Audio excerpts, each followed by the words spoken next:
Baik, assalamualaikum warahmatullahi wabarakatuh. Kita lanjutkan untuk pertemuan ke-12, yaitu masih berkaitan dengan proses persidangan bagian keempat.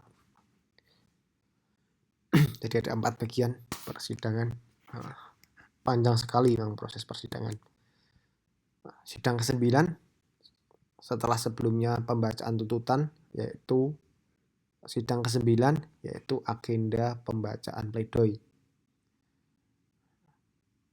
Setelah mendengarkan tuntutan dari jaksa,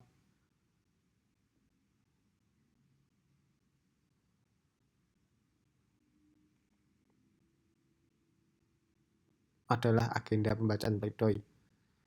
Pledoi adalah nota pembelaan yang disampaikan oleh terdakwa atau kuasa hukumnya terhadap tuntutan pidana yang telah dibacakan oleh jaksa penuntut umum pada sidang sebelumnya. Pledoi ini bisa dikatakan pembelaan dari apa yang dituntutkan atau dituduh oleh terdakwa dari JPU atau bantahan istilahnya. Pledoi bukan hanya formalitas melainkan hak hukum berdasarkan pasal 54 dan 70 KUHP. Bagian dari proses acara pidana di pasal 182 KUHP.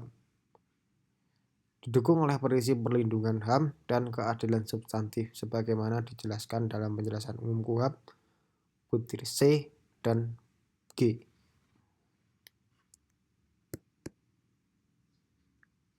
Fungsi pledoi. Yang pertama, fungsi pledoi bagi penasihat hukum adalah sebagai instrumen pembelaan terakhir terhadap tuntutan jaksa penuntut umum. Merupakan alat untuk menyampaikan argumentasi hukum dan non-hukum seperti kondisi sosial, psikologis, dan kemanusiaan guna membela terdakwa. Bertujuan untuk menunjukkan ketidaksesuaian antara dakwaan dan fakta persidangan, menekankan ketidakcukupan pembuktian unsur delik, memohon putusan bebas, lepas, atau setidaknya keringanan pidana. Pledoi ini sangat-sangat penting bagi penasihat hukum karena sebagai upaya pembelaan terhadap terdakwa atau terhadap kliennya yang ia dampingi di persidangan.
Fungsi pledoi bagi JPU yaitu sebagai bahan kajian dalam menyusun replik, yaitu jawaban atas pledoi, serta memberi kesempatan pada JPU untuk menilai substansi keberatan yang diajukan dalam pledoi, mengoreksi atau mempertahankan argumentasi tuntutannya, dan memastikan bahwa penuntutan telah sesuai dengan hukum acara dan materi.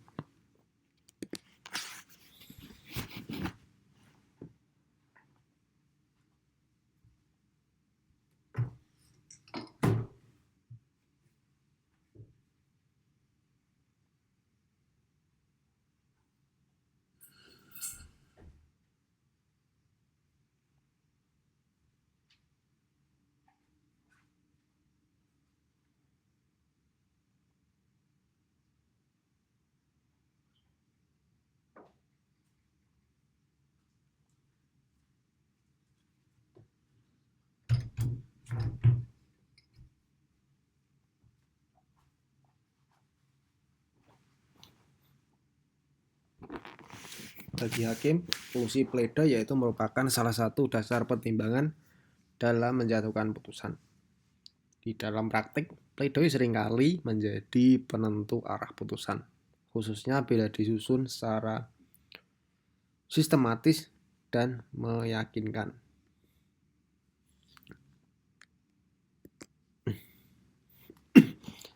Nah, tadi sudah saya sampaikan di pertemuan sebelumnya berkaitan dengan sistematika dari tuntutan. Barangkali ada yang mau jadi JPU atau jaksa, biar imbang, yang saya sampaikan sistematika pledoi. Barangkali ada yang mau jadi lawyer atau jadi advokat seperti saya.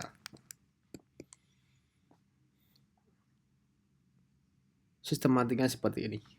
Pledoi ada pendahuluan lebih rinci.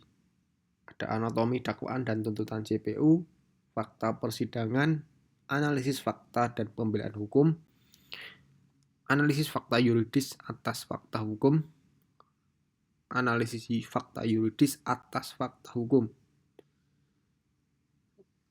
analisis dakwaan dan tuntutan JPU,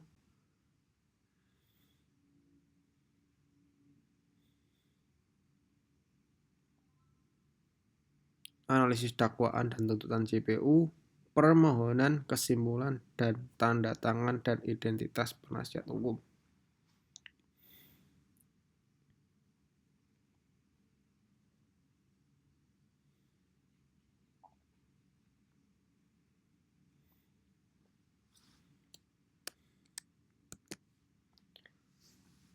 Pertama, yaitu jelas pendahuluan. Di bagian ini memuat informasi dasar mengenai perkara yang sedang diperiksa di persidangan dan memperjelas posisi awal pembelaan dalam kerangka prosedural dan legal formal perkara. Antara lain nomor perkara dan tuntutan disebutkan. Nomor perkara PB atau Pidsus garing berapa sudah saya terangkan di pertemuan sebelumnya. Identitas terdakwa, nama lengkap, umur, pekerjaan, status penahanan, rumusan tindak pidana. Dalam rumusan menyebutkan pasal-pasal dalam dakwaan yang dituju kepada terdakwa dan diuraikan ringkas tindak pidana yang didakwakan.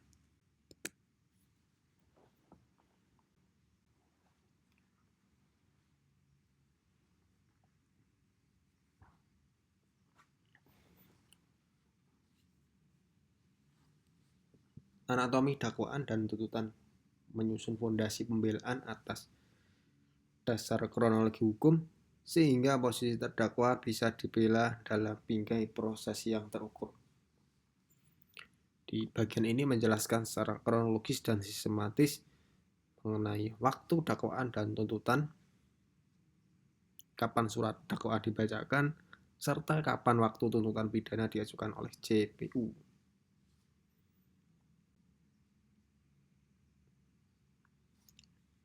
Rangkaian proses persidangan, yaitu proses pemeriksaan perkara, sejak pembacaan dakwaan, pemeriksaan saksi, ahli, pemeriksaan terdakwa, hingga pembacaan tuntutan.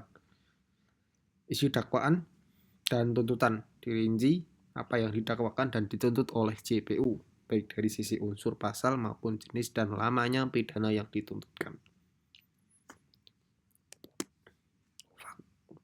Selanjutnya, bawahnya yaitu fakta persidangan. Menunjukkan fakta-fakta hukum yang telah diuji di persidangan sebagai dasar utama untuk menyusun analisis pembelaan. Pada bagian ini mendistripsikan atau menggambarkan seluruh fakta yang muncul dan terungkap di muka persidangan, meliputi keterangan saksi, ahli, terdakwa, dan alat bukti lain.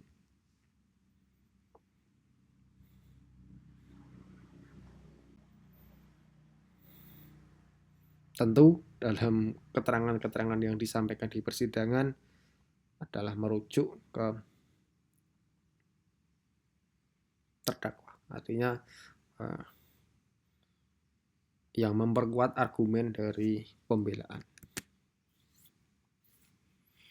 Setelah disampaikan di poin bawahnya atau di poin selanjutnya, yaitu analisis fakta dan pembelaan hukum.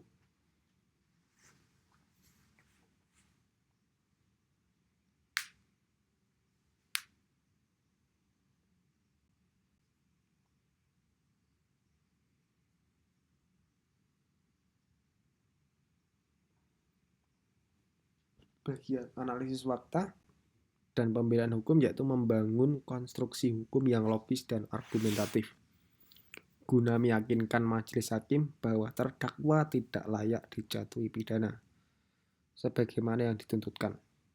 Pada bagian ini merupakan inti dari pledoi yang membuat argumentasi pembelaan terhadap dakwaan dan tuntutan.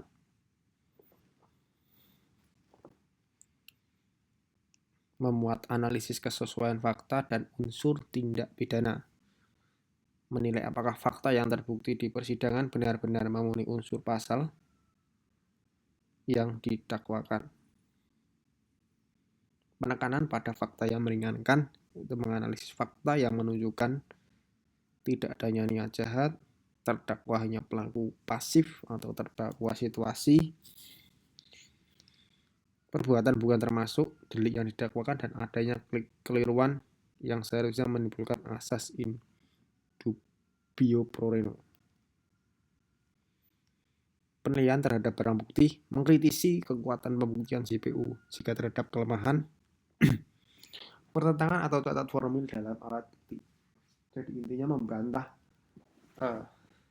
tuntutan yang disampaikan oleh JPU dan rangkaian-rangkaian fakta hukum yang disusun oleh JPU.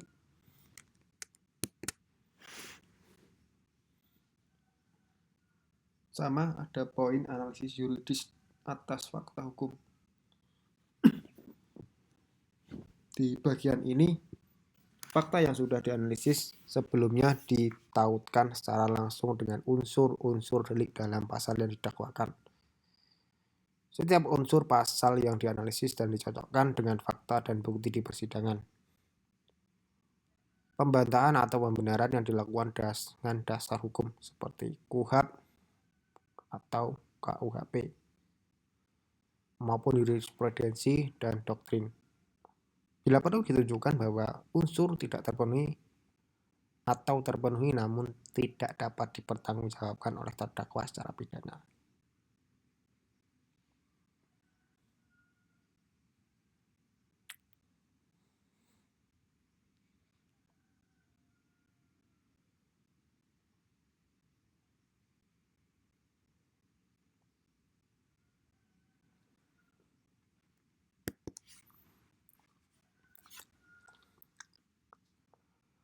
Analisis dakwaan dan tuntutan JPU pada bagian ini adalah ruang penting untuk membantah logika dan konstruksi hukum JPU secara akademis dan yuridis. Di poin ini membahas secara kritis isi surat tuntutan dari JPU, yaitu menguraikan tanggapan atas analisis hukum yang dilakukan JPU, mengkritisi pembuktian unsur-unsur pasal yang menurut penasihat hukum tidak terbukti, dan menunjukkan jika ketidaksesuaian antara tuntutan pidana dan fakta hukum di persidangan. Jadi poin ini semua dakwaan dan tuntutan dianalisis dan dibantah dalam pledoi.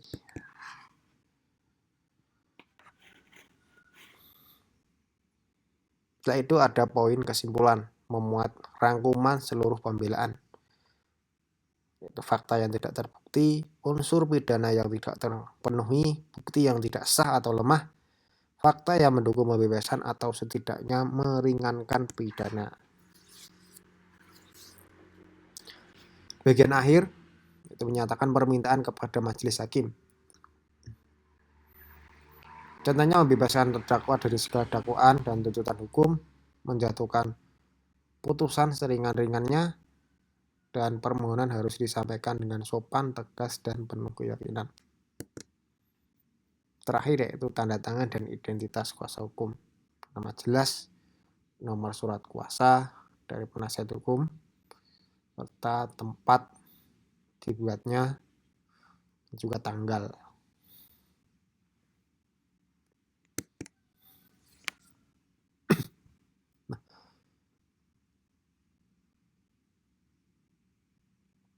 Setelah pledoi atau sidang ke-9 yang dibacakan oleh penasihat hukum,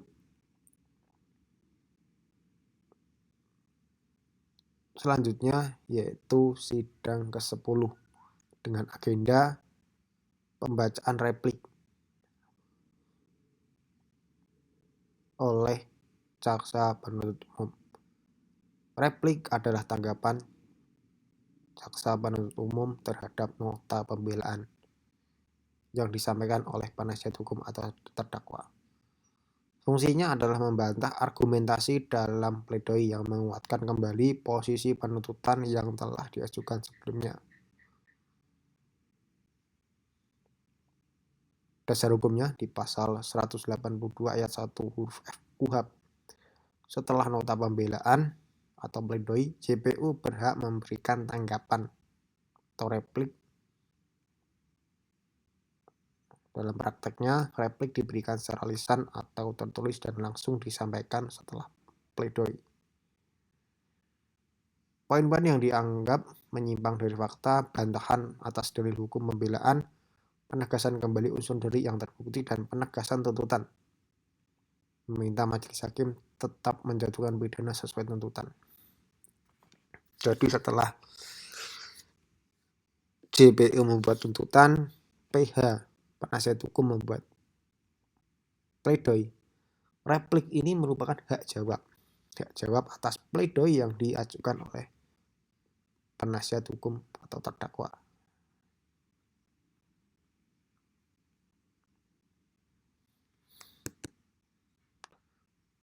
Replik berfungsi bagi JPU yaitu menegaskan kembali, membantah pembelaan yang tidak berdasar menurut hukum dan fakta, dan menguatkan unsur-unsur dalil yang terpenuhi. Bagi hakim memberikan sudut pandang menjadi bahan pertimbangan objektif dalam putusan akhir.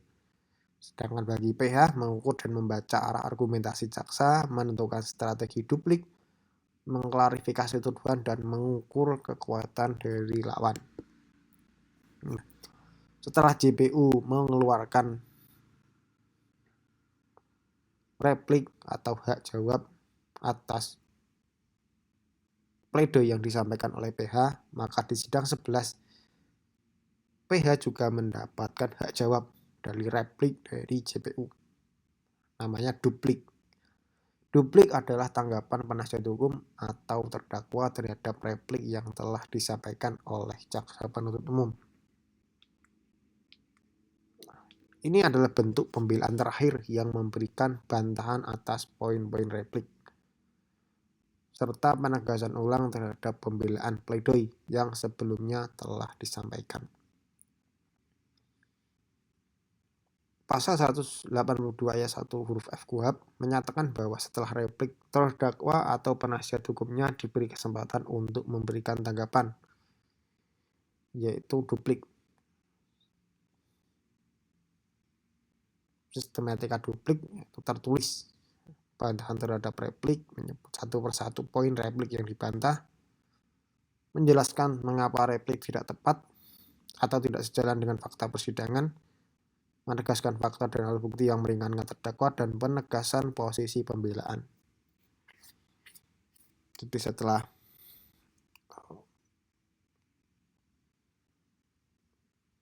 duplik merupakan hak jawab dari penasihat hukum untuk menjawab replik dari JPU.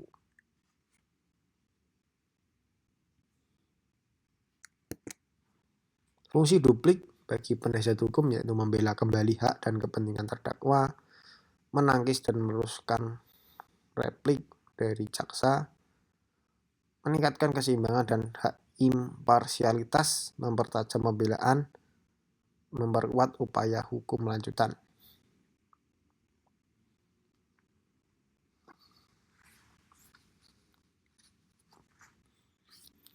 Fungsi duplik bagi JPU yaitu menilai kekuatan argumentasi pembelaan, menjadi bahan pertimbangan, menjadi bagian dari proses pembuktian, menguji konsistensi dalil pembelaan. Sedangkan fungsi duplik bagi hakim yaitu sebagai dasar pertimbangan putusan, serta menjaga asas audi et partem. Hakim menjamin bahwa terdakwa dan penasihat memastikan keadilan prosedural terpenuhi. Jadi adil, ada hak jawab, JPU juga ada hak jawab, dan PH juga ada hak jawab.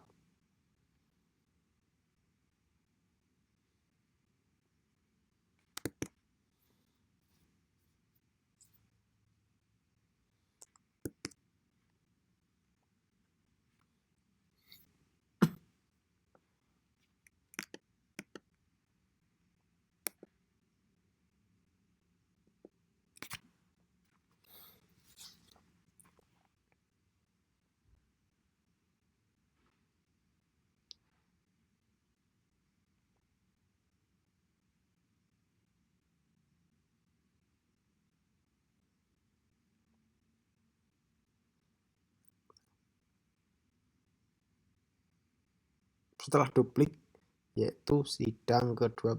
Nah, ini inti dari persidangan di sini. Sidang ke-12 adalah pembacaan putusan oleh hakim. Putusan hakim adalah pernyataan yang diberikan oleh hakim dalam sidang terbuka untuk umum yang berisi pemutusan terhadap suatu perkara pidana. Dasar hukumnya terdapat dalam pasal 182 KUHP sampai dengan pasal 197 KUHP. Dalam pembacaan putusan, ini adalah sebuah ujung dari rangkaian proses persidangan. Mulai dari awal pembukaan sampai akhir. Dalam hal ini biasanya 3 bulan. 3 bulan atau 2 bulan lebih. 2 atau 3 minggu. Rata-rata 3 bulan harus sudah diputus. Ini merupakan sebuah rangkaian atau ujung dari persidangan bagaimana hakim menilai apakah terdakwa ini bersalah atau tidak. Intinya di persidangan adalah putusan hakim. Putusan hakim ada 3. Putusan lepas, putusan bebas, dan putusan pemidanaan. Putusan bebas pasal 191 ayat 1, putusan lepas dari segala tuntutan 191 ayat 2, dan putusan pemidanaan pasal 193 KUHP. Kita terangkan satu persatu. Putusan lepas dari segala tuntutan hukum atau Visper. Putusan lepas dari segala tuntutan hukum adalah putusan ini dijatuhkan apabila terdakwa terbukti melakukan perbuatan yang didakwakan. Namun perbuatan tersebut bukan merupakan tindak pidana.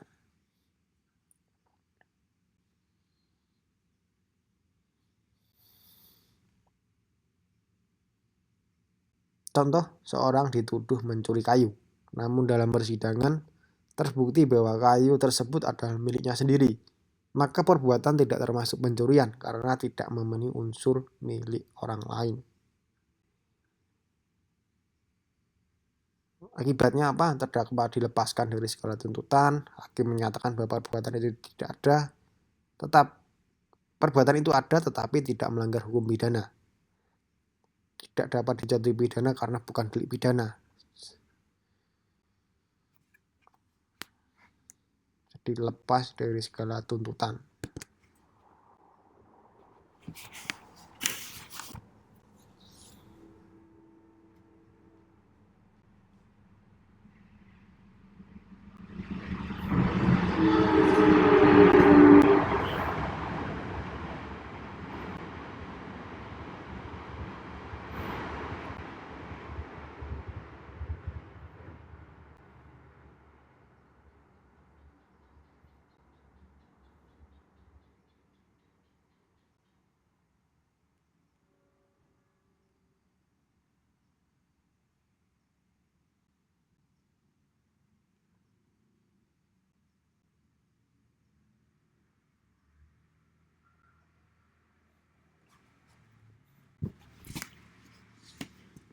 Selanjutnya ada putusan bebas. Putusan ini dijatuhkan apabila unsur-unsur tindak pidana tidak terpenuhi, meskipun terdakwa memang melakukan perbuatan tersebut.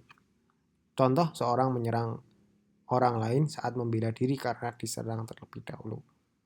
Perbuatannya memang memenuhi unsur kekerasan, tetapi tidak ada alasan pembenar atau alasan pemaaf, misalnya pembelaan terpaksa. Putusan bebas yaitu artinya terdakwa dibebaskan dari segala tuntutan pidana. Dinyatakan bahwa perbuatan tidak dilakukan, tetapi tidak dapat dipidana karena ada alasan penghapus pidana. Termasuk juga jika hukum yang mendasari tuntutan tidak berlaku. Jadi tuntutan tidak berlaku artinya dibebaskan.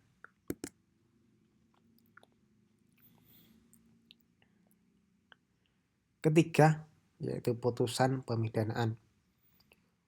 Putusan ini dijatuhkan apabila hakim meyakini bahwa terdakwa telah terbukti secara sah dan meyakinkan melakukan tindak pidana sebagaimana yang didakwakan.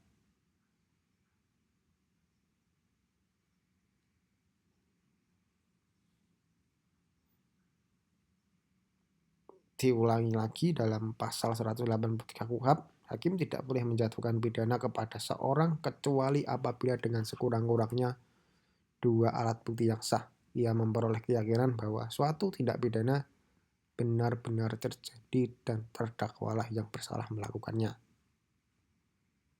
Akibat hukumnya, terdakwa dipidana sesuai dengan ketentuan hukum yang berlaku. Itu pidana penjara, denda, tambahan, dan lain-lain. Merupakan bentuk vonis bersalah dari pengadilan, dan bagi terdakwa atau penasihat hukum jika tidak diterima masih ada upaya hukum selanjutnya, yaitu diajukan banding, kasasi, atau peninjauan kembali.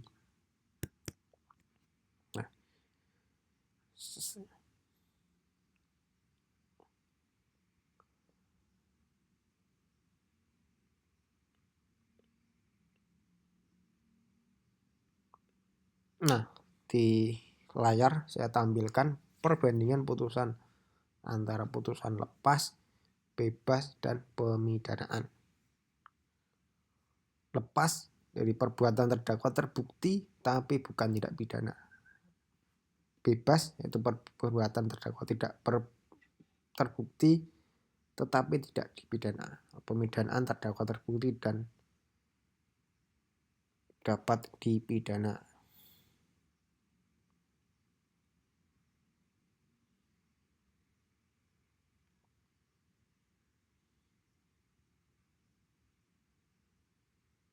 Ini dapat dipidana ini.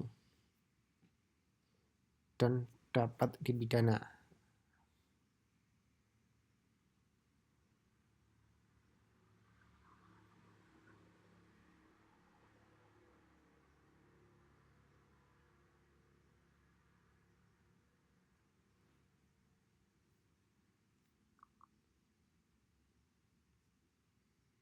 Akibat hukumnya, terdakwa dilepaskan, terdakwa dibebaskan, terdakwa dipidana. Status perbuatan, adanya perbuatan tidak melawan hukum, adanya perbuatan dapat dibenarkan, dan di sini kemudian perbuatan melawan hukum dan dapat dihukum. Yang error di sini nanti di blok nanti. Perbuatan terdakwa terbukti, dapat dan dapat dipidana. Nah, untuk mengulang biar paham dan tidak lupa, berikut proses persidangan pidana dari awal sampai putusan. Biar tidak lupa, boleh dicatat ini. Pembukaan, pemeriksaan identitas terdakwa, dakwaan, eksepsi, tanggapan dari eksepsi, putusan telah. Ini inti dari hukum acara di sini. Jadi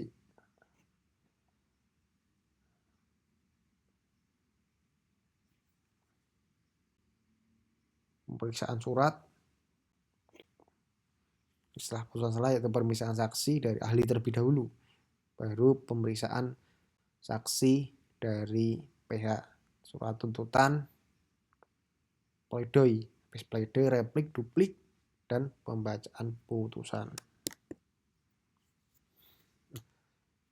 Setelah putusan dibacakan, hakim akan menanyakan secara langsung kepada kedua belah pihak, baik JPU maupun penasihat hukum, apakah menerima atau akan mengajukan upaya hukum.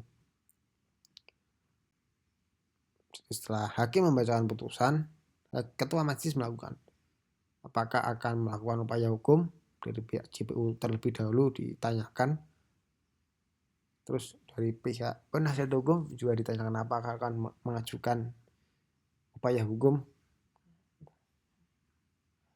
Upaya hukum diajukan apabila salah satu pihak, baik JPU maupun penasihat hukum, merasa tidak puas atau tidak menerima putusan yang dijatuhkan. Apabila kedua belah pihak menyatakan menerima atau tidak mengajukan keberatan,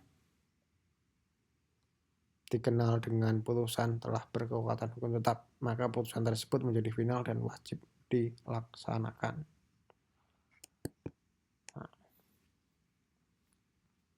Terima kasih, kita lanjutkan untuk pertemuan ke-13.